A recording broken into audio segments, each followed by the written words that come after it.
Уярын аюулаас урьдчилан сэргийлье. Сэрэмжлүүлэг мэдээ дохиог хэвлэл мэдээллийн хэрэгсэл, мэдээллийн бусад их сурвалжаас тогтмол хүлээн авч сэрэмжлэх, бусдад дамжуулах, уяр усны аюулын талаар хүүхдэд анхааруулах сэрэмжлүүлэг өгөх, гол мөрөн, нуур, тогтоол ус цөөрмийн орчимд хүүхдийг тоглуулахгүй, орхихгүй байх. Гэр хашаа сарвч орон байрыг голын голдрол, гуу жалга, хуурай сайр, ус хальдаг эрг татамд барихгүй байх.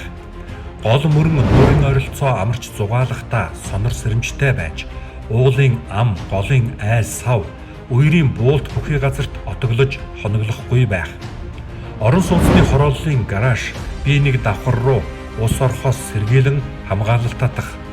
Голын усны түвшин нэмэгдэж уярын байдалд шилжсэн үед зориулалтын гарцтай газраар зорчих.